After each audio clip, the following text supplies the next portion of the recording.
Enlace Directo. Hacemos contacto desde La Tacunga con Ecuador y el mundo. Son las 7 de la mañana con 32 minutos, amigos oyentes, 7 de la mañana con 32 minutos. Seguimos informando aquí en UTC Radio 102.9 desde La Tacunga para Cotopaxi, Tungurahua y a través de nuestras redes sociales al Ecuador y al mundo. A esta hora nosotros saludamos y agradecemos a la hermana Elsie Monge. Ella en Quito responde a esta llamada telefónica. Ella es directora de la Comisión Ecuménica de Derechos Humanos CEDU y hemos precisado su presencia para hablar del uso de la fuerza durante el paro nacional de octubre y sus comentarios con respecto a este hecho. Gracias por atender esta llamada. Buenos días, hermana. Bienvenida a UTC Radio. Nosotros queremos primero un primer criterio suyo con respecto al proceso que llevan adelante distintas instituciones, organismos, entidades de lo que sucedió en el Ecuador en octubre y cuyos resultados los ecuatorianos todavía tenemos en ciernes. Buenos días, bienvenida. Muy buenos días. Digamos que yo creo que cuando se planteó, el paro nacional y el levantamiento indígena,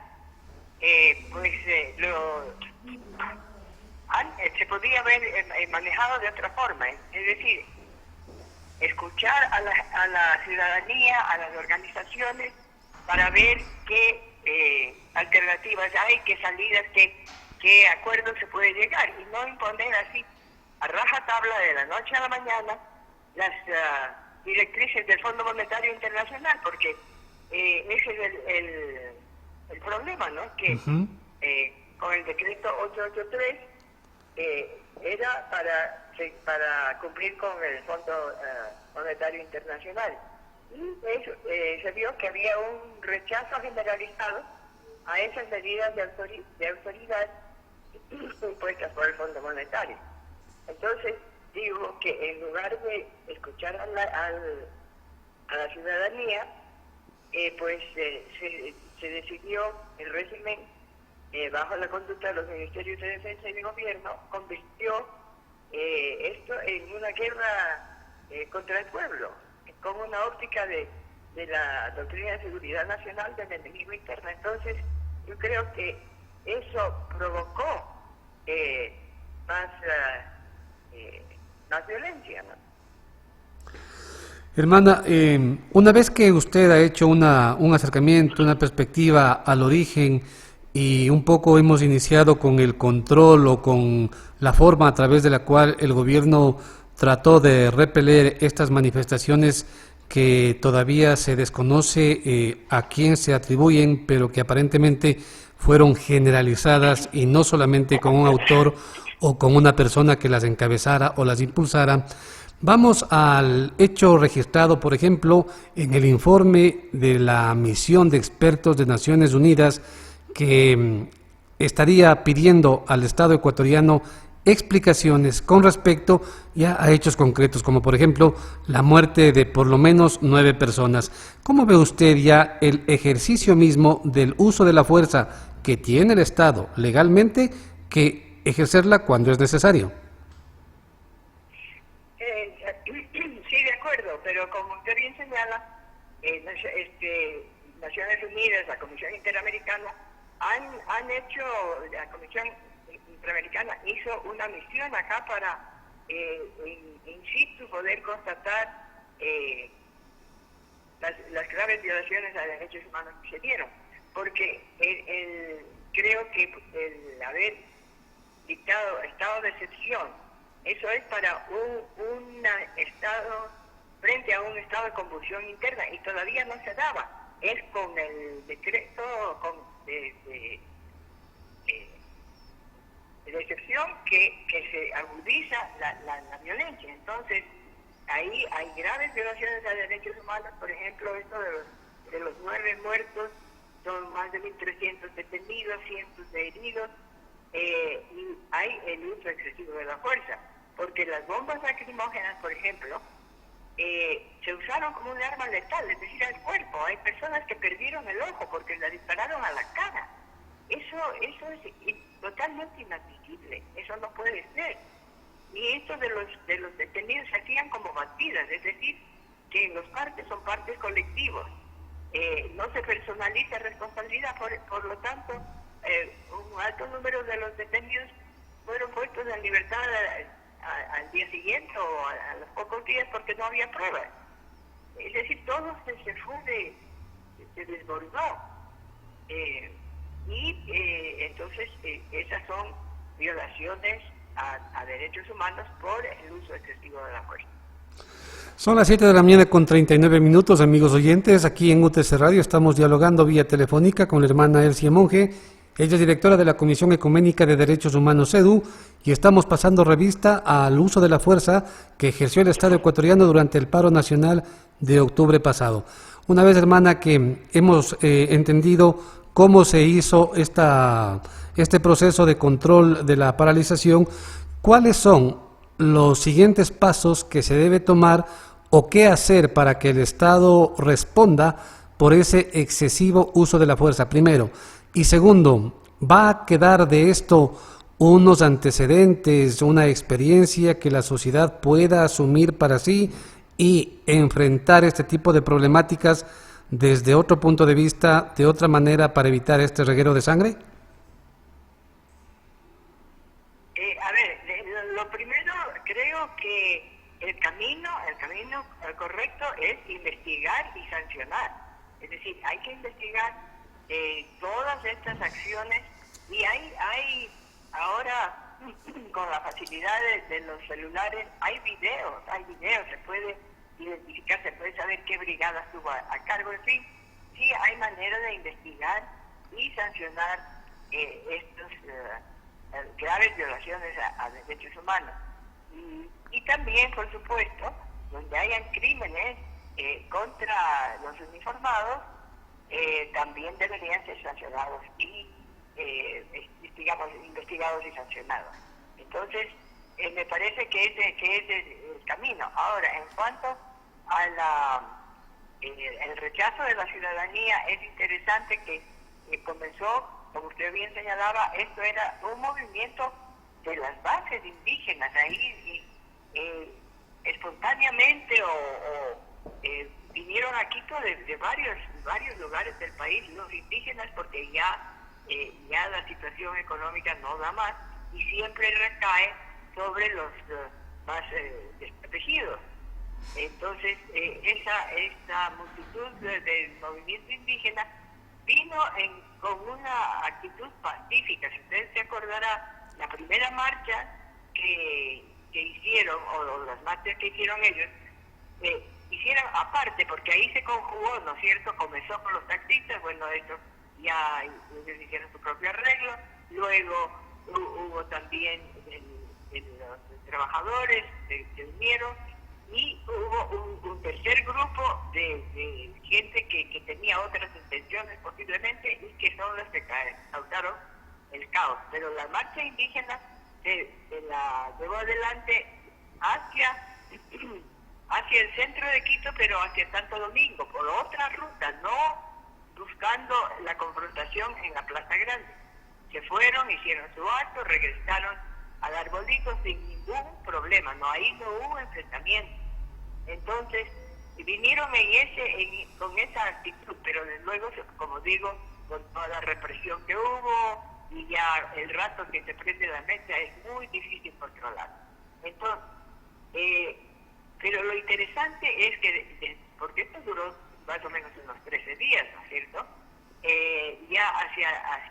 Y la gente de Quito se fue sumando a este reclamo, que ya dejó de ser solamente el decreto 833, es el modelo económico que está en favor de los que más tienen, y que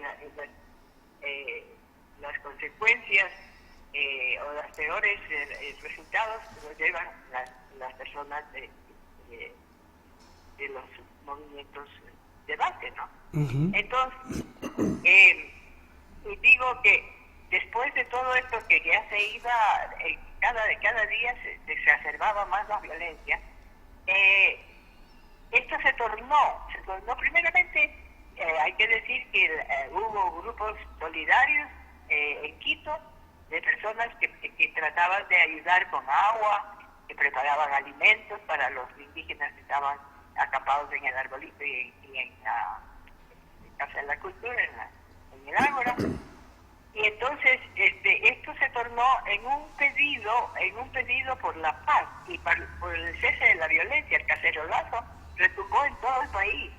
Y yo creo que eso fue como el toque de quiebre. Ya la violencia no es solución, la violencia engendra más violencia, agudiza los problemas. Entonces, con eso ya se llegó al diálogo entre la CONAIE, un diálogo abierto con el gobierno, con la mediación de la Organización de Naciones Unidas y la Conferencia Episcopal, y enseguida que el presidente Moreno dejó sin efecto el 883, se suspendió la paralización y movilización y se constituyó, el Parlamento de los Pueblos, que era, no solamente, este es otro aspecto interesante, los indígenas en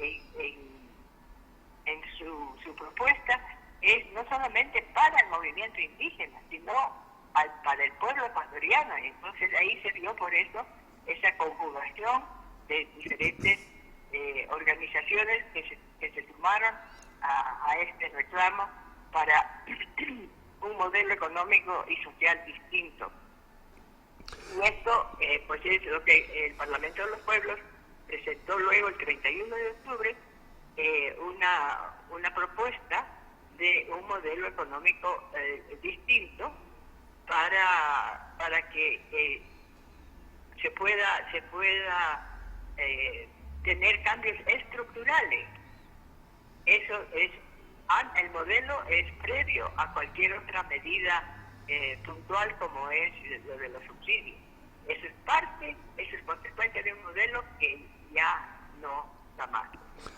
Son las 7:45. Hermana, usted ha mencionado la necesidad de investigar a los responsables del exceso en el uso de la fuerza, a los responsables de las muertes de las personas que fallecieron durante esos días, de las detenciones arbitrarias, del uso excesivo de la fuerza en general, pero asimismo de quienes abusaron, de quienes exacerbaron las protestas e hicieron daño a los guardianes de la seguridad, policías y militares. ¿Cómo considera usted que debe llevarse adelante esta investigación para buscar responsables y aplicar las sanciones que la ley determina en un gobierno en donde las autoridades que ejercieron esa fuerza son las que deberían estar a cargo de la investigación, y una Asamblea Nacional que no hizo nada en esos días de paro, que lleva adelante otro proceso de investigación, no da resultados a la comunidad? ¿Dónde deben hacer entonces la investigación? ¿Qué hay que hacer para que esto no quede en la impunidad y los ecuatorianos volvamos a reencontrarnos como parte de una misma sociedad? Ese es el reto, y yo creo que todos tenemos que aportar a un cambio de actitud, a un cambio de buscar soluciones de una manera racional, de una manera pacífica, con un diálogo, pero pensemos que el diálogo tiene que ser en igualdad de condiciones, no puede ser vengan a escucharme, no, yo también voy a escuchar y voy a tratar de buscar una solución conjunta. Entonces, un diálogo, eso es una medida importante, pero esto de la investigación de los abusos, por ejemplo, de los abusos policiales, especialmente también militares, eso tiene que ser, el Estado debe ser investigado por civiles, no puede ser que sean juez y parte,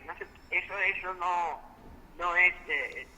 no conduciría a buscar justicia, ¿no es cierto? Entonces yo pienso que ahí hay que ver que se constituyan tribunales de civiles para poder procesar esos abusos, el uso excesivo de la fuerza y las graves violaciones a derechos humanos. Son las 7:47 a.m.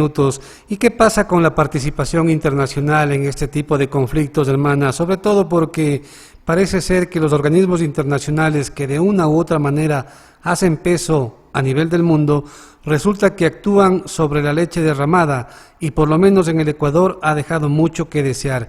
Y también, ¿qué pensar de estos eventos que se están sucediendo en otras partes? Por supuesto, con otras características, pero asimismo porque no hay procesos de diálogo.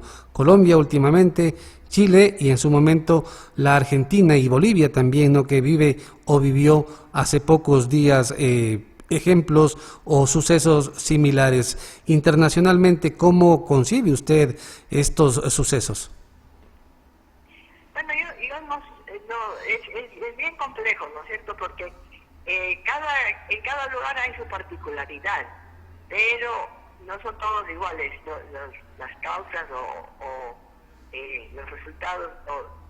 Todavía en Chile sigue la protesta, ¿no es cierto?